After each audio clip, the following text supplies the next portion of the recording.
Hello, everyone. So there's been some confusion in regards to making the truth tables and the voltage tables for Lab 1 and some of the other supplemental activities. So I'm going to walk through a little demo of how you take an equation and then implement a truth and voltage table from that equation. So I'll go ahead and share my screen and we can get started.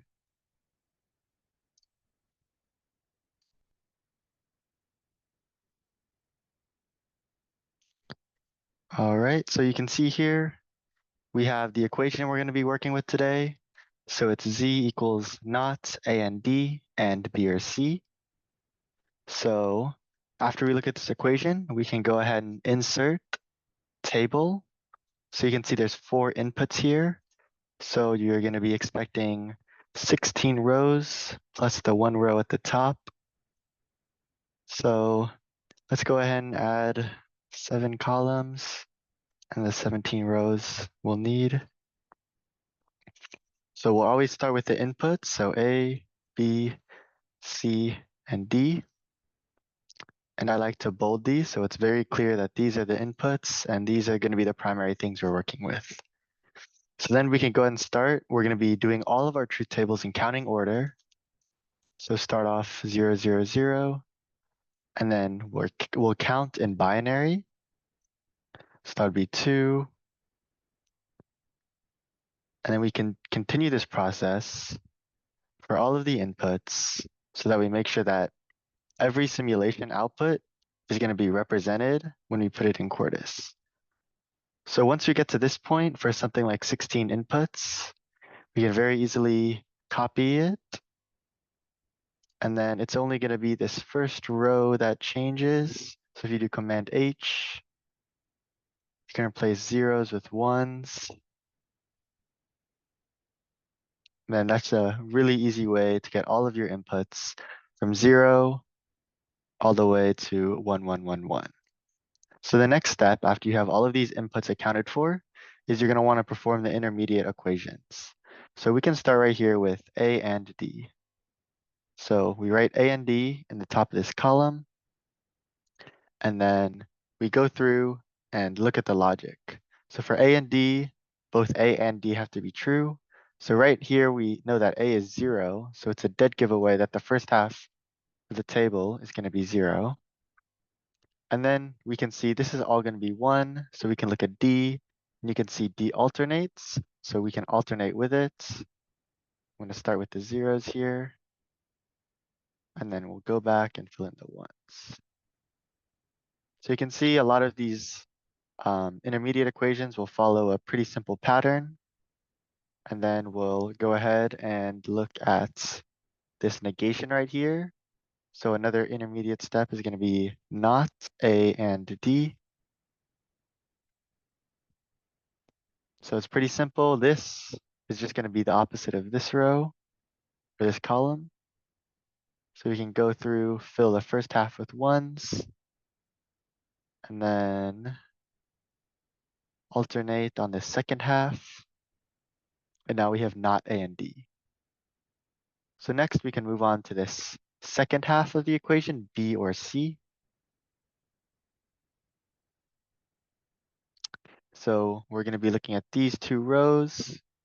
And it helps sometimes when you're working with these equations, if you go to table or if you go to table design, you can go to shading.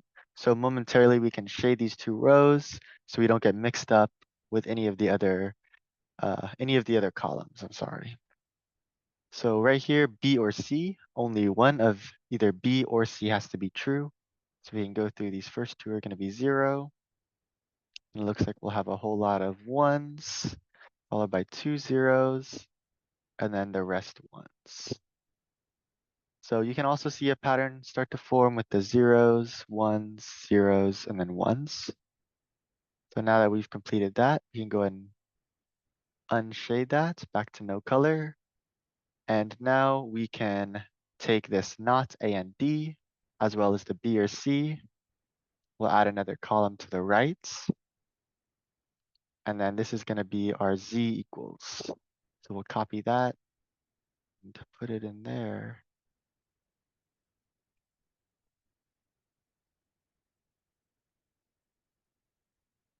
Let's go ahead and see if we can expand this row so it shows the equation correctly.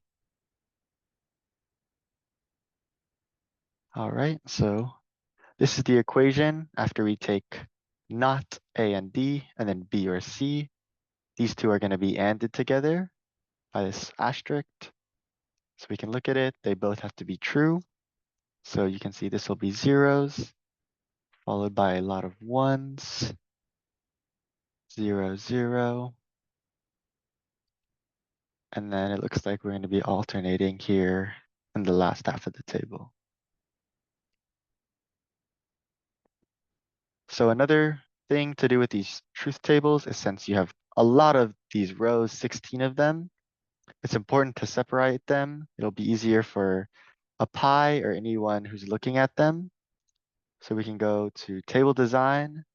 We can go to shading. If we go to shading right here, we can pick a suitable color. So I'm on the dark mode of Word. So we're going to go with this color for now. You can see there's a nice separation between these rows. It's very easy to read. You can see the halfway point, and it'll just be easier to read when you make your simulation at the end. So we're going to go ahead and continue by labeling this. So it's good practice to always label these tables. So it's easy to interpret. You know what you're expressing. So we can just say the Z equation, and then it's the truth table or something along those lines. Most of the time, these equations will be labeled when you do your lab. So you can say like equation 1, for example. So now we can move on to our voltage table. The easiest way to do this is you can just copy your truth table and paste it down here. So now we have the same thing down here. And now we're going to be looking at activation levels. So I didn't originally give any activation levels, but we'll just call A and B active high. And then we can give C and D active low. And then we'll give our Z active high as well, just so we have some good diversity in these activation levels. There'll be some clear distinctions when we make the voltage table.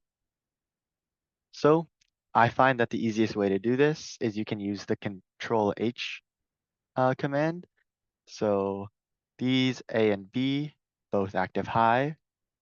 So if you have an active high signal, you know that zeros are going to become lows and ones are going to be highs. So we can replace these zeros with L's.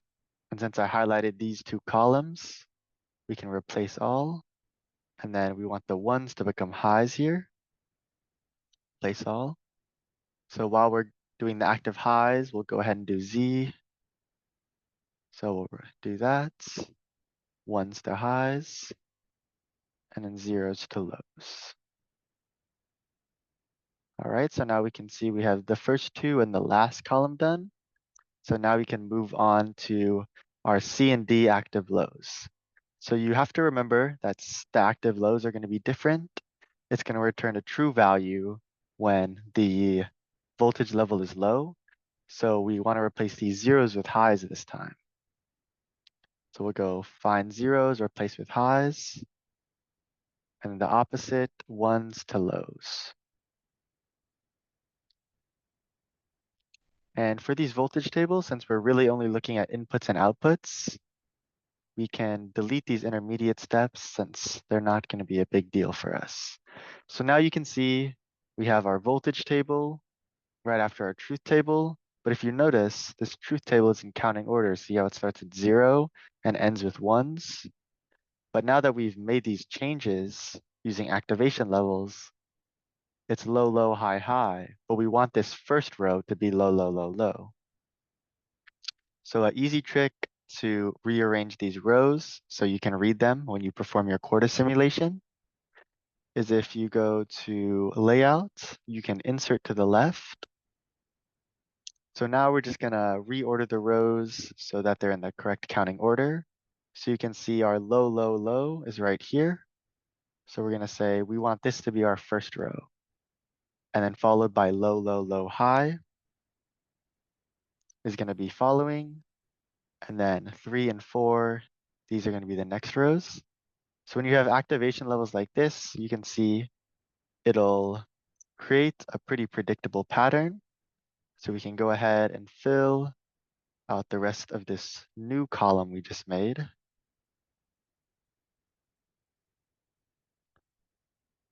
And then once we have it all filled in, you can see my first row, it's going to be low, low, low. And then my 16th row, here it's going to be high, high, high. What you can do is you can select this first column. Under the home, you can see this A to Z. This is going to be the sort. So we can sort column 1 by number. We want this in ascending order. So we'll go and click OK. And you can see that our table now is in counting order, and it mixes up all the outputs. So it aligns with the correct input, and you can see it goes low, low, low, low, low, low, low, high, and then finishes with high, high, high, high. So now we can delete this first row since it's already in order. And then we'll go ahead and add a footer to this table again, so everyone knows what it means. So we'll say Z equation, and this is going to be the voltage table. And another helpful thing to do is you can go ahead and just copy the equation down here in this footer as well, so you don't have to reference this or your circuit diagram. So now we have a very nice looking voltage table. It's easily readable, separated by the shadings.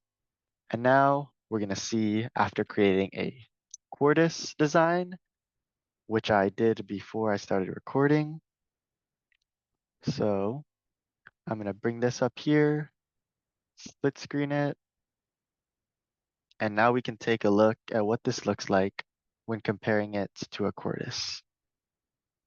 So you can see here, I grouped my inputs with A, B, C, and D. And then using this count right here, you can easily count the inputs so it reflects all of these different inputs in our voltage table. And then it goes up to 400 nanoseconds. So let's go ahead and compare this. So you can see these two highs reflect these two highs, and these two lows will reflect these two lows, and these highs, look at 4 highs here, low, low, highs, followed by 3 lows. So right now it looks like it matches up. So it's another important reminder just to always annotate your simulation. So what I'm doing here, just by highlighting these, this is not sufficient. So what you want to do with your simulation is you want to point out patterns, and you want to give a detailed explanation of like why you think this is happening. So for example, you could see in our truth table, like if we were just looking at this intermediate step A and D, you can see the first half is always going to be low, and then the second half is always going to be alternating. So if this was your standalone equation and you made a simulation, that would be something helpful to include when you're in your description, in your annotations.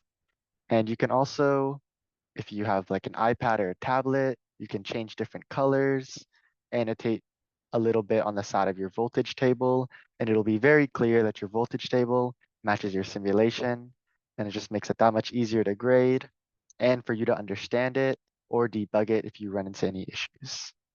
So that's going to be the demonstration for both the truth and voltage table. Make sure to turn in your lab materials 15 minutes before the lab start, and you're feel free to visit me or any other Pi during office hours if you have any additional questions about this. All right, I'm going to go ahead and stop my sharing, and I hope everyone has a great first lab and good luck with the following labs. Thank you so much.